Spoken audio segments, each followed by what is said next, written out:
UFC Vegas 74. This is the weigh-in recap show, full card predictions, and the betting breakdown. Looking forward to talking about each of these matchups after seeing the fighters on the scales. Make sure you guys smash that like button. If you're new to the channel, subscribe. Turn the post notifications on and make sure to share the video as well. Also note the full card fight companion live tomorrow, 6 p.m. Eastern time. Do not miss it. And let's get into the first fight of the night. We got Maxim Grishin versus Philipe Lins. So earlier on in the week, I was on the side of Maxim Grishin to win this. And I did feel as though he was going to get it done on the judges' scorecards. Close fight, though. I want to jump to the scales and look at things and see if there is any shift of the masses here. First, we have Maxim Grishin, who doesn't look great on the scale. Not that he ever looks like a super menacing force, but he really didn't look good this weigh-in.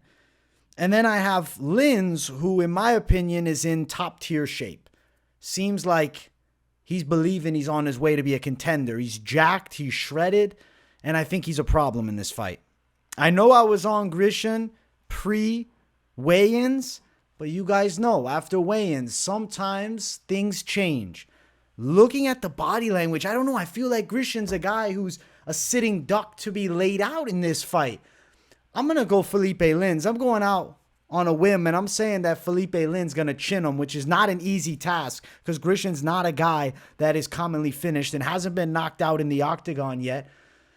But Lins put his hands together really well last time. He looks in really fucking good shape, and Grishin, to me, looks kind of garbage on the scale, and I think he could get hurt.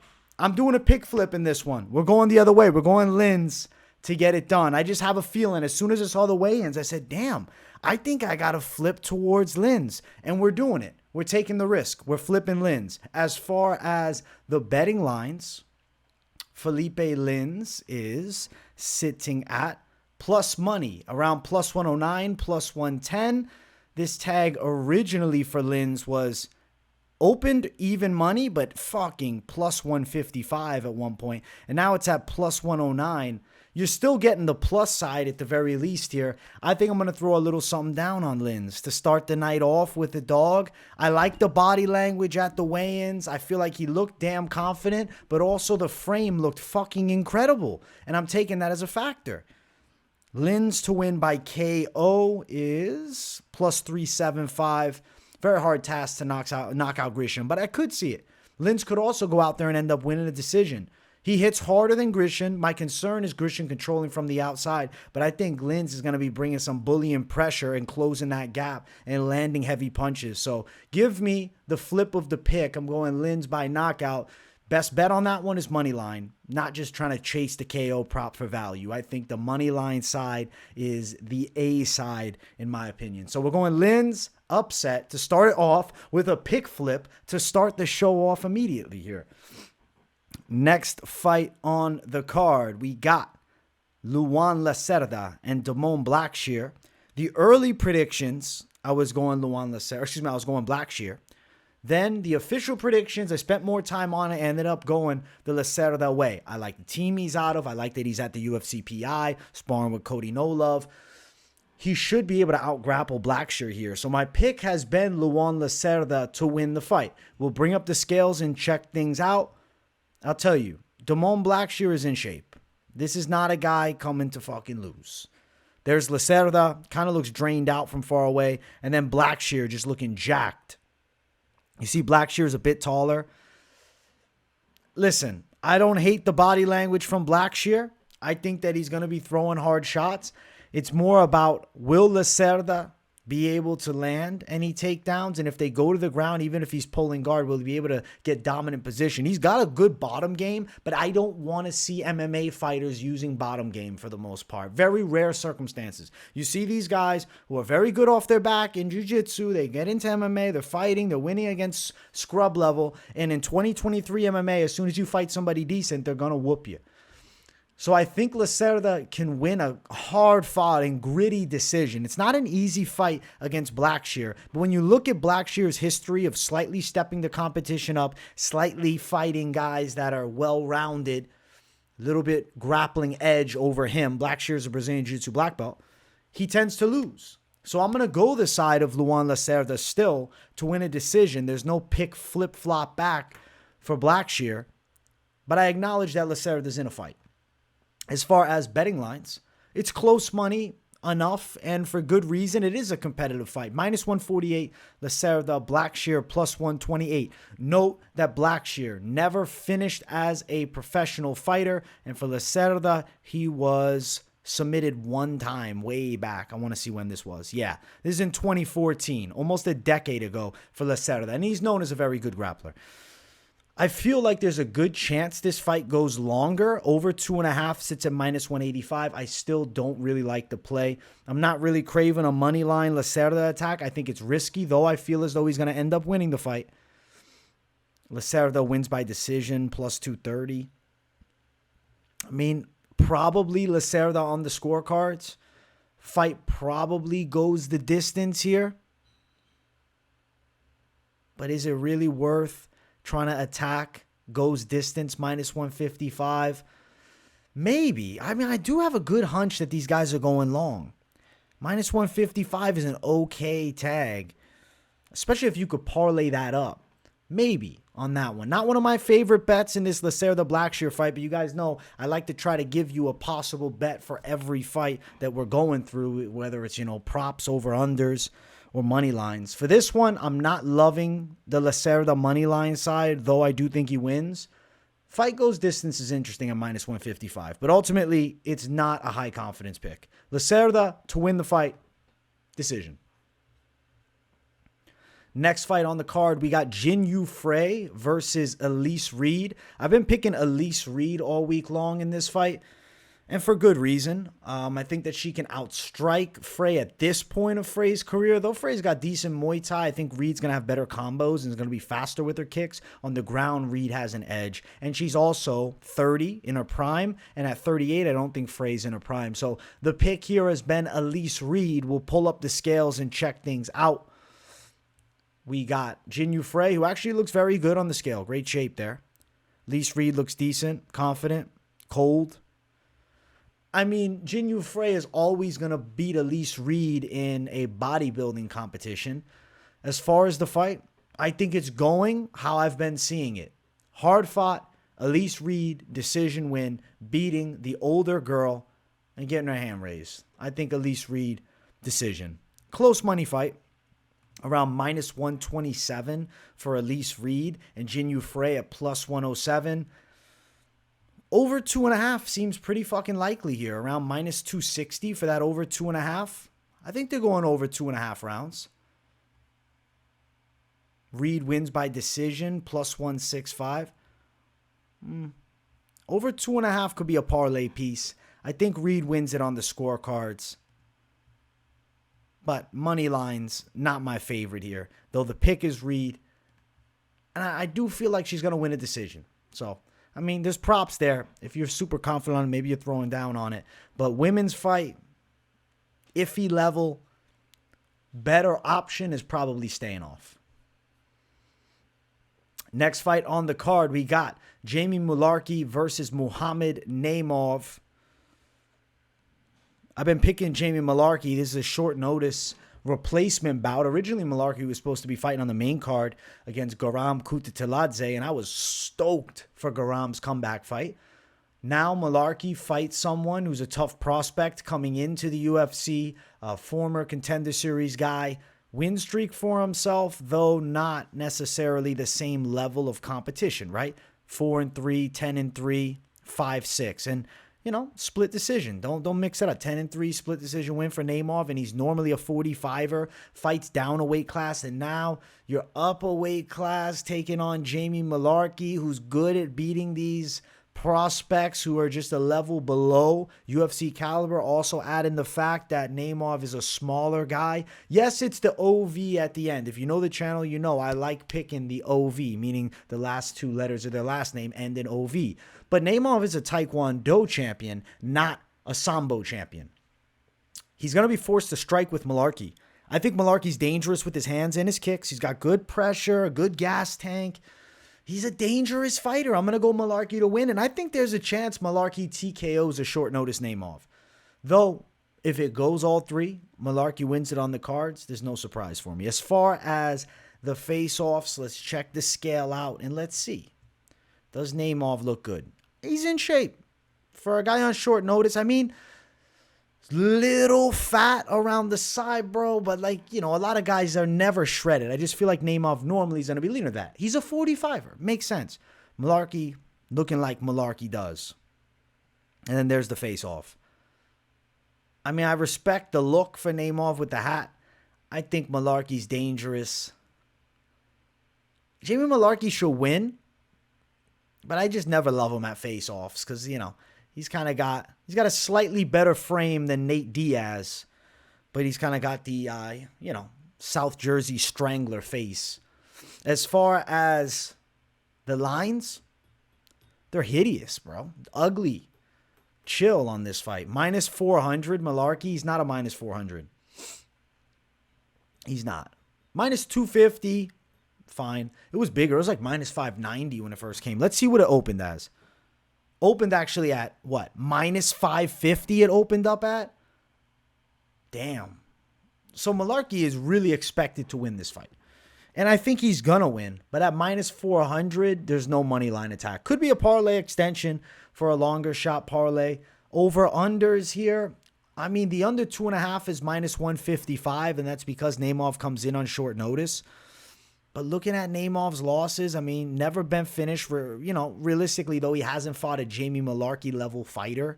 So there's a real chance that Mullarkey TKOs him. That just sits at plus 105. It's plus money for Mullarkey, and you'll be pretty happy if he does get a TKO, if it were to happen, right? What rounds? Mullarkey, second round, plus 375. Third round, plus 600. I think more in the second or third round, there's going to be a knockout for Mullarkey if he gets the KO. There's definitely a chance that Naimov goes the full distance. He's not a bad fighter. He's tough, too.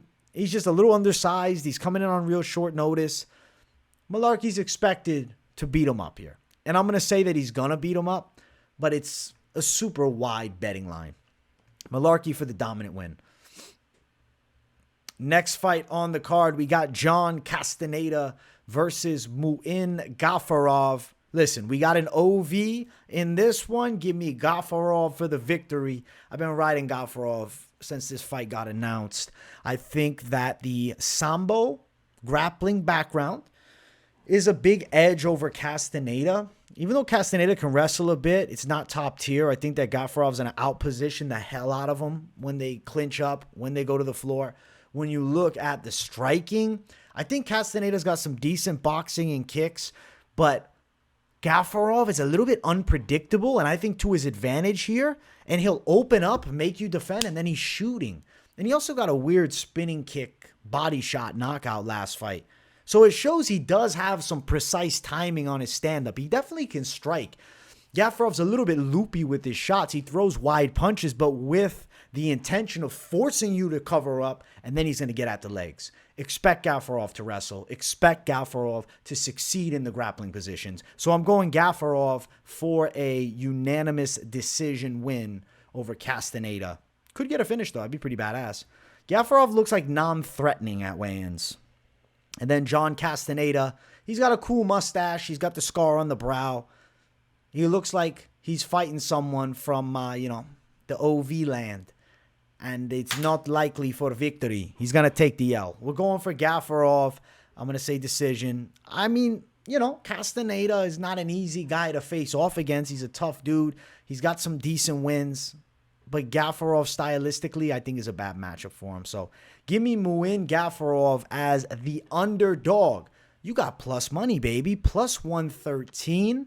We got some nice dogs this card. Gafurov at plus 113, plus 110. Castañeda at minus 130, the favorite. Give me the Gafurov side. Play that OV. When you see OV as a dog, a lot of times you're going to play it aside from Naimov. Aside from if they don't come from striking. That's when you got a question. But when they have that grappling background, these guys are fucking savages. So Gafurov to do it. And he's also fought in one championship. He's got high-level experience. He fought John Lineker, who's a fucking monster. Gafurov by decision is what I think. It's plus 330. But just money line. Play that money line, throw down on Gafurov. He's a tremendous underdog, and I see him winning the fight. Should be a fun one. I'm excited to cash on Gafurov. Next fight on the card, we got Andrei Arlovski and Don'Tale Mayes. I've been picking Andrei Arlovski all week, but I've said he's 44, man. And when you're 44, one fight you could look all right. Next fight, you could look like you don't belong in cage fighting anymore or any sense of combat sport. I don't know. Is Arlovski going to look like that? I'm going to lean no. Even in his loss to Rogerio de Lima, it's like that's a jump in competition he wasn't prepared for. Don'Tale Mayes is not nearly as good as de Lima. He's a step down. Don'Tale Mayes, is he Jake Collier level? I mean, am I confident that Don'Tale Mayes is going to take out Jake Collier? Or even Jared Vanderaa? Two guys that Arlovski has hard-fought wins over, regardless of them being close fights. I think Arlovski can outpoint Don'Tale Mayes. He's definitely the better technical fighter. Where my issue lies in, if he gets clubbed with a big fucking shot, Don'Tale Mayes weighs 260 pounds. He's a big motherfucker. But outside of that, Don'Tale Mayes is not an incredibly skilled heavyweight. He doesn't have great footwork. He's not fast. His ground game is mediocre at best. Got heel hooked by Ciryl Gane, leg locked, whatever. How long ago was that? What was the exact submission? Now you got me curious. What was the exact sub? Heel hook. Yeah, Ciryl Gane heel hooked him. He's lost by sub before. Arlovski, though, not known for the dominant ground game, though he's not terrible there. I'm picking the Pitbull, Andrei Arlovski, in this fight. And if he loses, it's probably the end of Arlovski's UFC career. At least you'd think, but you never know with Arlovski. Don'Tale Mayes looks big. Really fucking big. Arlovski looks like his normal self. This is the Arlovski we've been getting. But what the fuck? 6'6" Don'Tale Mayes?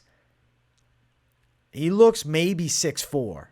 He looks maybe 6'3.5". If Arlovski's only 6'3", Don'Tale Mayes is not 6'6". This gives me more confidence in Arlovski, seeing them face off and seeing that it's like not a substantial height difference. It's not where Arlovski's looking up at him and you're like, yo, you got this giant heavyweight. Don'Tale Mayes is not 6'6", bro. If Volkov is 6'7", Don'Tale Mayes is no way 6'6", unless Volkov's actually 6'9", which he's not. So, mismark on the height. I don't believe that he's really 6'6". He looks 6'4". Andrei Arlovski for the win. I'm picking the Pitbull. Let's ride with the OG of the game to pull this shit off. As far as the betting side, it is dog money, plus 120 for Andrei Arlovski, plus 123 actually, which is even better. If I'm playing this fight, there's one thing I'm playing, and that is underdog Andrei Arlovski. You get plus money, and I do believe he probably gets it done. Betting a decision at heavyweight is fucking crazy, especially Arlovski decision. But that's how he's winning the vast majority of his fights. Could come through for you. That's the official prediction. But straight plus money, it just doesn't appeal that much to me as opposed to the other underdogs for the fact that Arlovski is 44. So, like, I have to put caution tape around it because there's some serious intangibles here. I'm worried that Arlovski could get chinned. I'm worried that Arlovski could look like dog shit and look slower than ever. He got fucked up last fight. But I really think he's going to beat Don'Tale Mayes. So the pick is Andrei Arlovski. I'm riding with him. And I'll say decision win. Next fight on the card. It's our featured prelim of the night. It's Willie Cat Daniel Santos versus Johnny Munoz Jr. The pick is Willie Cat Daniel Santos. It has been all week long. And I love me some Willie Cat. Dangerous stand-up. Very dangerous jiu-jitsu. Resilient as fuck. Tough. Shoot their box guy. Trains with Diego Lima team. Obviously, he's with Charles Oliveira. You know there's some savages over there. Munoz is not a bad fighter, but he's not super dangerous. He's good at controlling opponents. Good at fighting at a decent kickboxing pace. But he could get hurt by Willie Cat. Willie Cat's just more explosive and powerful. I think Willie Cat hurts him on the feet and then could potentially sub him. I actually played a plus 1,000 sub prop if on Tuesday, because we did Tuesday money line this week. If you were watching money line this week, you would have saw Mike had said something to me about win by sub for Willie Cat, club and sub, and I went and I threw a little something at that plus 1,000 money for it. It's come down a bit now. We'll talk odds in a second. But the pick has been Willie Cat all week. As far as the scales, let's check them out. There is Johnny Munoz, kind of channeling some inner Nate Diaz with the shoulder positioning and facial hair. And then there's Willie Cat, who kind of looks like a mini Charles Oliveira. He looks like a savage. And then even the hand position. This is like kind of knockoff Diaz, man. I think Willie Cat's going to close this distance. This hand is not going to work when the fight starts. And I think Willie Cat hurting him, dropping him, potentially subbing him. I like Willie Cat for the win. Inside of the distance is where my highest level of confidence lies. But if you're looking to throw down on the sub prop, I'll bring it up in one sec. Money line is wide towards Willie Cat. It's minus 230 for him. He's a big favorite. Over 2-1. Plus 195, Johnny Munoz Jr. I got this fight ending inside distance probably, but not my bet. I like the sub because of value. It's plus 1,000 when I got it, but it's plus 750 now. So you're not getting as much juice on it. As far as, what can I give you guys? I want to give you guys some magic. You know what I'm saying? I think Willie Cat by sub plus 750 is still magical. Inside distance is okay at plus 100 if you can find it at plus money. But I don't know. There's a chance for that club and sub. I am chasing value on that one, though. Willie Cat, more than a 2-1 favorite. The money line's not beautiful. I think knockout or sub are very live. I played the sub prop. My original call was the knockout side, so I am just essentially chasing the plus money a little bit, which is risky. You know what I'm saying? We're throwing it on green in this fight. And Willie Cat by knockout plus 130. Give me Willie Cat for the win inside of the distance. He should take out Johnny Munoz. Johnny Munoz Jr. Next fight on the card brings us to the main card. Make sure you guys smash that like button. And if you haven't, subscribe to the channel. It's Elizeu Zaleski versus Abu Bakar Nurmagomedov, the underdog lock of the week, which has become the even money lock of the week. But I played it earlier on when it was at plus 110, which I'm grateful for now. Nurmagomedov, I see winning this fight. I think in the striking, he can land on Zaleski and set up takedowns and bully him on the floor. And we're going to bring up the weigh-ins because this weigh-in was interesting to me. Okay? This is a confident booster for me. Who the fuck is that guy? I would not have thought that is Elizeu Zaleski. It doesn't look like him to me. I don't know if it's the haircut. Now, he did test positive for banned substances. And you look at him, he looks a little flatter. He still looks ripped up, but he looks flatter. Doesn't have as much of the chest or the delts. He looks a little bit more soft and flat. He looks more his age now. Oh, the confidence jumped up for Nurmagomedov more so. And then there's Abu Bakar Nurmagomedov looking kind of like Habib, which I like that, man. He's in fucking great shape, shredded out. And then there's the face-off. I don't like the way Zaleski looks. He looks old, man. I think Zaleski's in trouble. He's been fighting a long time.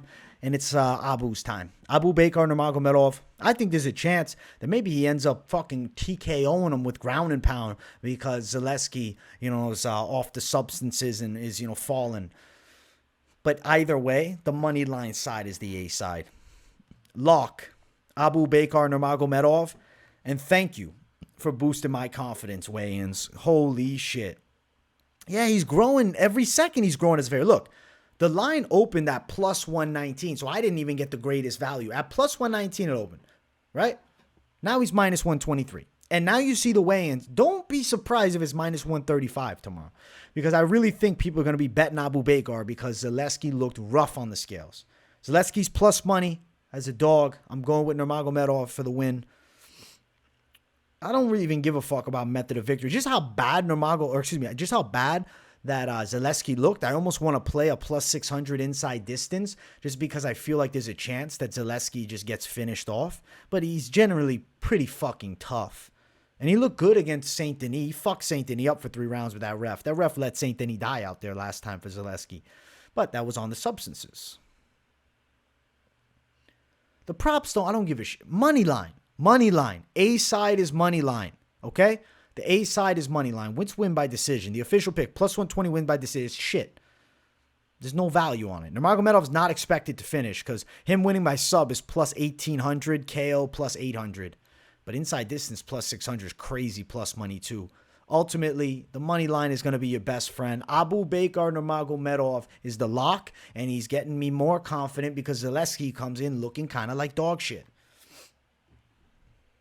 Let's keep running up. Next fight. Ladies going after it. Karine Silva, Ketlen Souza. My pick has been Karine Silva. And I'm excited to see Ketlen Souza on the scale here. Let me get it set up. We got to look at fucking dopey over here. All right. Holy shit. Who is this 105-pounder? Ketlen Souza. Whoa. And then I got this savage on the other side. Karine Silva. That's insane. The difference in physiques, frames, and just size, I don't know, man. I'm looking at Ketlen Souza. I mean, I think it's just the angle. She looks worse here. But, like, Karine Silva's got the fucking physique. She's in great shape. She's serious as fuck about this game. And she's got UFC experience. I think Karine Silva's going to end up finishing her, man.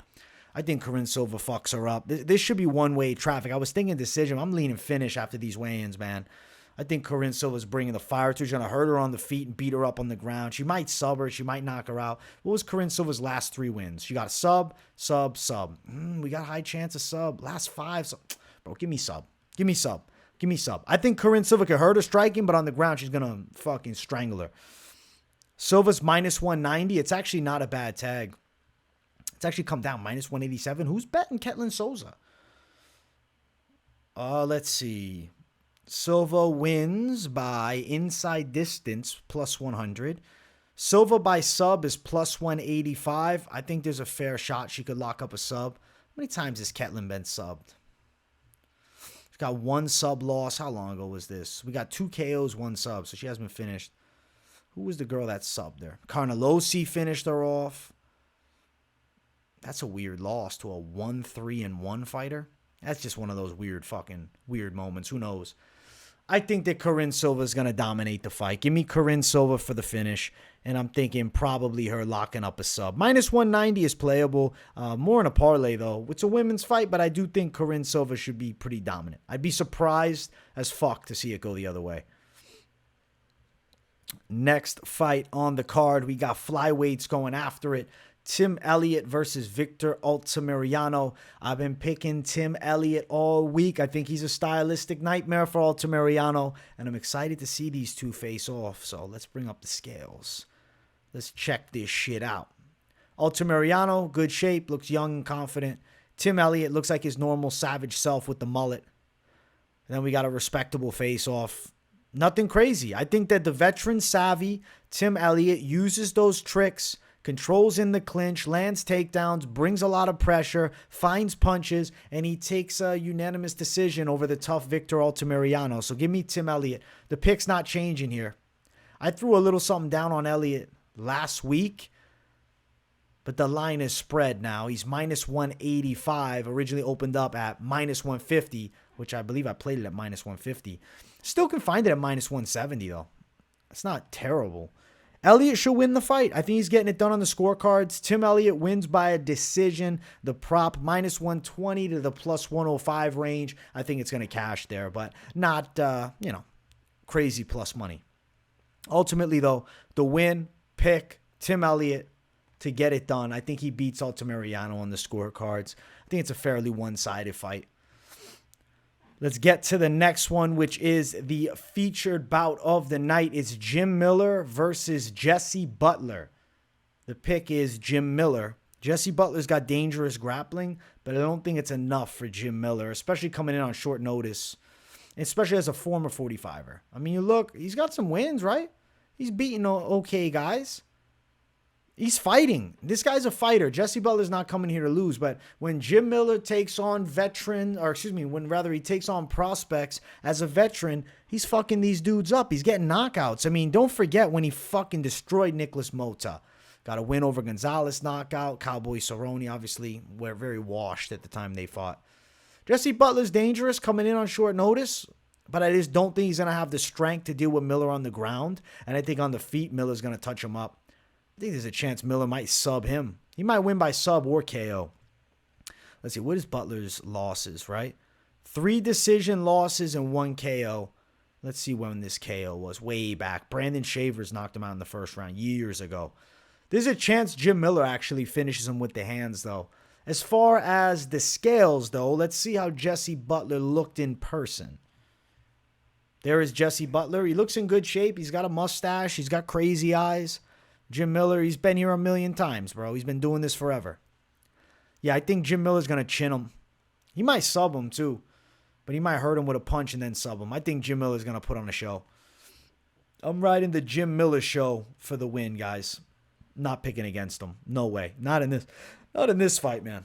Minus 250 for Jim Miller. Butler at plus 210. Miller wins inside distance, minus 105. Miller by KO is plus 600. Miller by sub at plus 200, guys. Miller by KO might be a mismark at plus 600 because he's got 2 KO wins out of his last 3 wins. You might want to throw down a Miller by knockout at plus 600. It could be a sneaky prop. I think Jim Miller's getting it. Jim Miller for the win. Sub or knockout. But the prop money at plus 600, KO enthuses me and gets me excited. Could lock up a sub too, but Butler's never been sub before. He's got good grappling. Could be Miller winning a decision, but I think he's going to end up getting a stoppage. So I'm going to go KO for Jim Miller over the short notice replacement, Jesse Butler. Respect to him stepping in for Jared Gordon, and welcome to the UFC. Co-main event of the evening, it's Alex Caceres versus Daniel Pineda. I've been picking Bruce Leroy, Alex Caceres, to win this thing. I like his kickboxing from distance. I like his grappling capabilities. And I feel like Pineda is going to overextend himself looking for heavy fucking shots. And Caceres going to touch him up. He's got good timing, man. This is a big step up from Pineda's last fight. He fought Tucker Lutz. He had 12-2 prospect. But now you're fighting Caceres, who's on a really good roll as of late, too. And I really think from range has an edge over Pineda. But I'm excited to look at the scales because Pineda's always one of those junkyard dog tough fighters that are good underdog bets. He's in great shape. He's in great shape. He's here to fight. Alex Caceres, per usual, good shape, looks ready to go. I'm picking Bruce Leroy, man. I'm picking Alex Caceres. I think he does beat Daniel Pineda. But listen, I'd be crazy if I'm telling you Daniel Pineda's got no shot because he throws hammers with his hands. He's strong on the floor with his wrestling. But I just think Bruce Leroy's got the better technique and is going to be a bit more precise. So give me Alex Caceres to get it done. But like I said, man, don't fully ever sleep on Daniel Pineda. Minus 188 Caceres. Plus 163 Pineda. Method of victory don't really interest me, but I do think Caceres wins by decision, plus 250. What's Pineda by inside distance? Plus 200? Wow. Plus 200 Pineda, that's not even good. I mean, if he's going to win, he's probably getting it done inside distance. He's never won a decision. Pineda has never won a decision. Remember that. All his wins, finishes, rather. All his finishes are wins. Well, actually, he was finished before. Are there any props here? Not really, bro. Caceres plus 250 decision. Caceres KO plus. This is nothing for me. The prop side don't really interest me here. Bruce Leroy should win the fight, but I recognize a game opponent on the side is Daniel Pineda. And having picked him as a dog in the past and bet him, I know he's tough as fuck. So it's a dog fight for Caceres, but I think he comes through with a hard-fought decision win. Main event of the evening. If you guys haven't, make sure you smash the likes. And if you're new to the channel, subscribe. It's Kai Kara-France versus Amir Albazi. All week, I've been picking Kai Kara-France to represent City Kickboxing, get himself back into flyweight title contention. And I've spoke upon this. Amir Albazi has not faced a level striker of a Kai Kara-France. His last fight against a dangerous guy, Alessandro Costa, not Kai Kara-France. He's a jump up in competition. You look at all the wins inside of the octagon for Amir Albazi. Look at Malcolm Gordon, Zaga Shumagulov, Francisco Figueiredo. Those three, back-end flyweights. And then Costa, decent prospect flyweight that he beat. Kai Kara-France has been in there with everybody. Bontarin, Cody Garbrandt, Askar Askarov. Holy shit. Then loses to Moreno in a competitive fight. Royval obviously got him, but that was a dangerous fight. Both guys are hurt. Kai Kara-France is still right there. Give me Kai. I think Kai's going to knock him out. I'm going Kara-France for the win. As far as the scales, let's check things out here. And let's see. How do the fighters look on the scales? There is Amir Albazi looking kind of Bilal Muhammad-like with those shades. He looks cool, though. I like the look. Kai Kara-France, shredded as fuck, ready to fight. And then an intense weigh-in where Kai went at him with the throat and the tongue, which I like that. And then Scream by Albazi on the other side. These guys are in great shape, ready to go. You can look like this is top-tier flyweights who are looking to put themselves into title contention. The winner of this fight is right there. I think the winner of this fight probably is fighting Brandon Royval. I'd watch Kai and him fight again.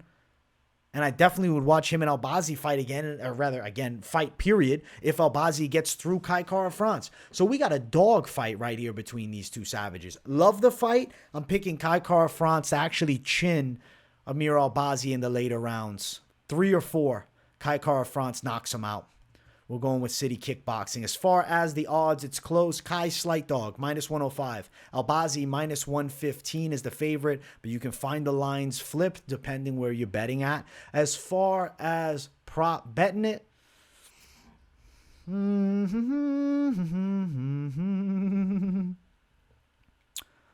Kara-France by KO, +250. I would just moneyline it, man. +400 at best value.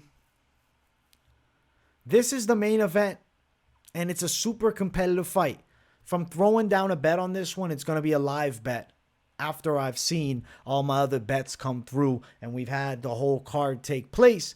Depending on how I'm feeling in that moment, I'll decide if I'm throwing down on the main event. Because I recognize it's a game fight where two savages at flyweight really fucking want it. The reason the line is close is because it is a coin flip. I think Kai comes out on top, but it's going to be a fucking test. Fun fight. Awesome main event. Great card. It's time, though, to talk about some parlays. Let's talk parlays. Okay? So, Abu Bakar Nurmagomedov makes me excited. He looks ready to fucking kill. You know who else gets me excited? Gafurov. Let's throw them together. +300. I think this one right here is going to end up coming through. And now it's like, all right, what else can I line it up with? Do I go ballsy right here? What if we went at this point, even money for Nurmagomedov, but the, you know what I'm saying, trifecta play of close money, plus money Gafurov, plus money Lins, and -115 Abu Bakar at +748. I think this could be a sneaky little play that ends up coming through, man. Let's see. I'll keep Abu Bakar in, and I'll add in the likes of Tim Elliott, +522 for Tim. I think Karim Silva gets it done, +818. Do I go old man Jim? I'm going fucking ballistic with it. I don't care. Fuck it. This is absolutely disgusting degeneracy type money. Let's fucking run it up for it. Let's go. Let's go balls to the wall right here. +3,660 if you had Nurmagomedov, Gafurov, Elliott, Karin Silva, Jim Miller, Philipe Lins, and the over 2.5 in the Elise Reed and Jinh Frey fight. Not recommending you do that, but hey, listen, it's plus money. It's big plus money. That's what I'm chasing here with the, you know what I'm saying, the Hail Mary parlays. You know, I've talked about Willie Cat being a decent play with Tim Elliott, but Abu Bakar is somebody you got to have in your lineup, I feel. I just see him winning. Gafurov has a real good shot as well. +805 for this play. Confident picks with confident dogs. If we go with old man Arlovski, not telling you guys to do this. And Abu Bakar, not telling you guys to do this. I'm nervous just talking about it. It is 3-1 now. If you add in Mullarkey, let's add, I'm going fucking crazy. It is what it is. Gafurov. Who else do I want in this thing? Karin Silva really should win. +3,289. That's crazy. All right.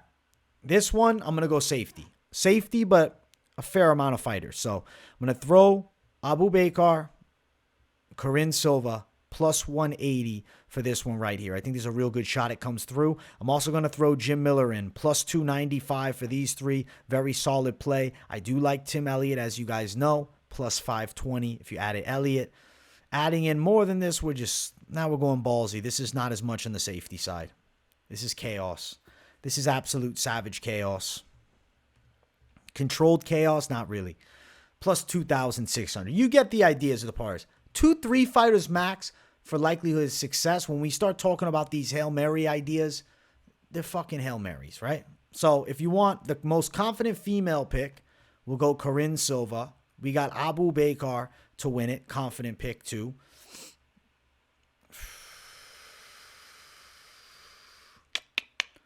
Do I go Elliott or do I go Jim Miller?